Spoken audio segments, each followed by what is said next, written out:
તો હલો મિત્રો, આજે હું એક તમારી સાથે પંજાબી ડીશ લઈને આવી છું, પંજાબી છોલે, જે ખૂબ જ ખાવામાં ટેસ્ટી હોય છે, જે પરાઠા સાથે, નાન સાથે, પૂરી સાથે આપણે ખાઈ શકીએ છીએ। તો ચાલો આપણે બનાવીએ પંજાબી છોલે। સૌથી પહેલાં મેં અહીં એક બાઉલની અંદર 1 વાડકી જેટલા છોલે લીધા છે, જે મેં તેને 5 થી 6 કલાક પહેલાં પલાળી રાખ્યા છે। અહીં મેં એક કુકર લીધેલું છે। કુકરની અંદર આપણે પલાળેલા છોલે આપણે અંદર એડ કરી દઈશું।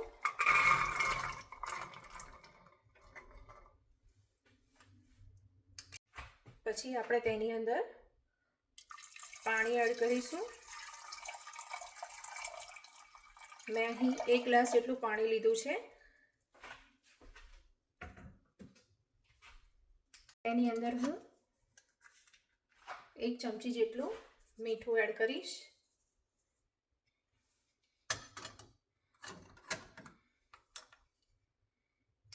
અહીં મેં એક કપડાની અંદર થોડી ચાની ભૂકી લીધી છે અને એક આવી રીતે મેં પોટલી વાળી દીધી છે।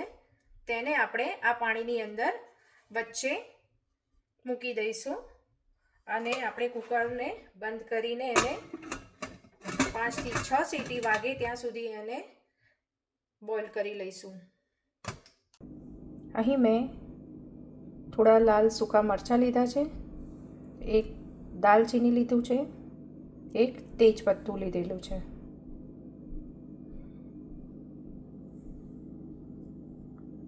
ચણાનો મસાલો લીધેલો છે, કોઈ બી બ્રાન્ડનો લઈ શકો છો તમે। લસણ અને આદુની પેસ્ટ લીધેલી છે અને 2 ગ્રીન મરચાંની પેસ્ટ લીધેલી છે। એક મેં ઓનિયનની પેસ્ટ લીધેલી છે, એક ટમેટાની પ્યુરી મેં કરી છે, 1 ચમચી મેં કસ્તુરી મેથી લીધેલી છે અને મેં થોડા ધાણા લીધેલા છે। હવે આપણે એક પેન લઈ લઈશું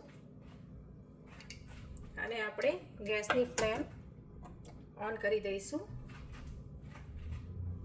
તેની અંદર આપણે કુકિંગ ઓઇલ એડ કરીશું, 3 થી 4 ચમચી।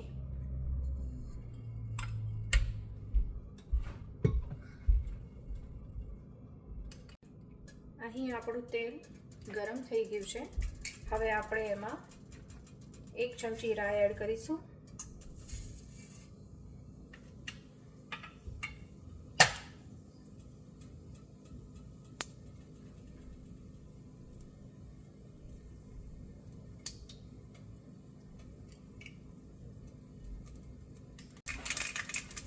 અહીં આપણી રાઈ કૂટીને તૈયાર થઈ ગઈ છે। હવે આપણે એમાં થોડી હિંગ એડ કરીશું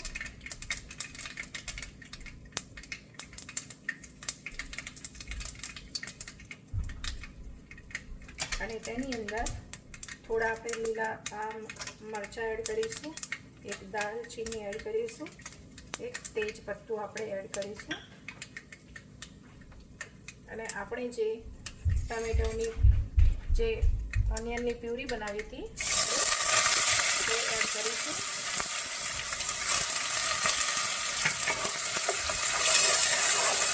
અને તેને હલાવીશું।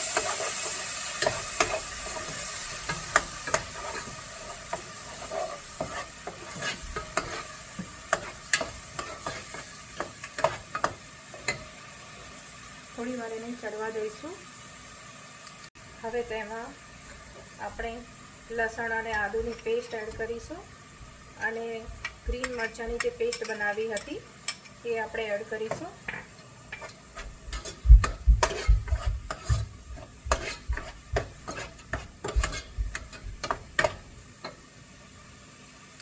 ડુંગળીને આપણે અને પેસ્ટને જ્યાં સુધી તેનું કચ્ચાપણ જે છે એ થોડું પાકી ના જાય ત્યાં સુધી એને ચડવા દઈશું। હવે તેમાં આપણે ટમેટોની પેસ્ટ જે પ્યુરી બનાવી હતી એ આપણે એડ કરીશું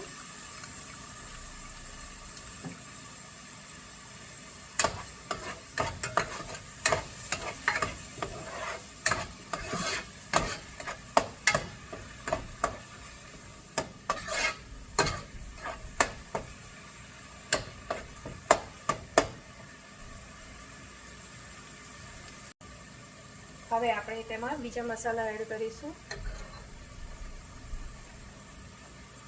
અડધી ચમચી આપણે હળદર એડ કરીશું.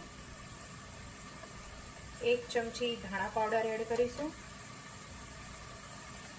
આપણે અહીંયા આગળ અડધી ચમચી જ મીઠું એડ કરવાનું છે, કારણ કે આપણે તેને બોઇલ કરવાની અંદર બી નાખેલું હતું, તેના માટે આપણે અડધી ચમચી જ લેવાનું છે. 1 ચમચી આપણે લાલ મરચું પાવડર એડ કરવાનું છે.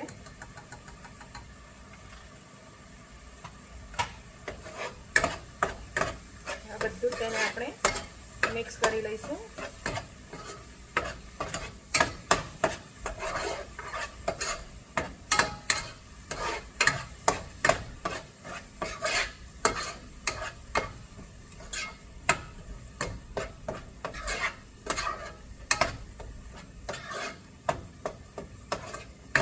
જ્યાં સુધી થોડું તેલ આમાંથી છૂટે નહીં ત્યાં સુધી આપણે તેને થવા દઈશું. હવે આપણે કુકર ખોલ્યું છે. તમે જોઈ શકો છો કે કેવું સુંદર જ લાગે છે. એમાંથી આપણે જે ચાની પોટલી મૂકી હતી એ આપણે નીકાળી લઈશું અને આપણે પાણી સહિત ચણાને અંદર મસાલામાં એડ કરી લઈશું.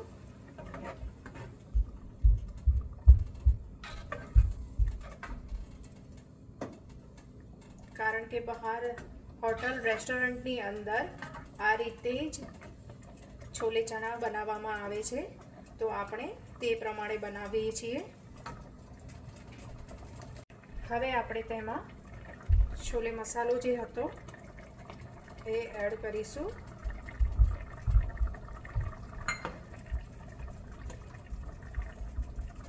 અને જે કસ્તુરી મેથી હતી તેને આપણે થોડી મિક્સ ઝીણી કરીને એમાં એડ કરી દઈશું.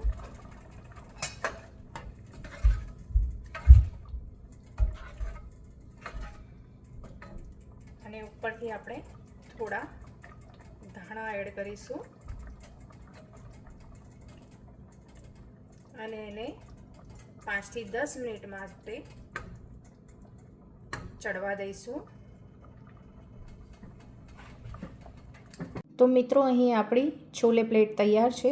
છોલે સાથે મેં અહીં પરાઠા બનાવ્યા છે, ચીલી ફ્રાય કરી છે, અથાણું લીધેલું છે અને ડુંગળી સમારેલી લીધી છે. તો આપણી આ છોલે પ્લેટ તૈયાર છે.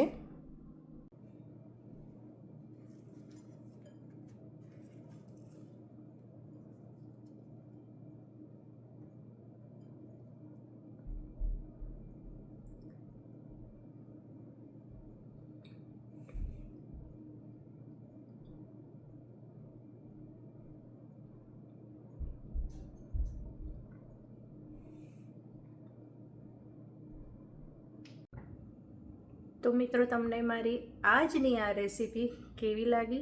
એકવાર તમે જરૂરથી ટ્રાય કરજો, મને શેર કરજો અને તમારા મિત્રો સાથે બી શેર કરજો. અને મારી ચેનલને લાઈક અને સબસ્ક્રાઈબ કરવાનું ભૂલશો નહીં. આવા ફરી નવા વિડીયો લઈને હું તમારી સમક્ષ હાજર થઈશ.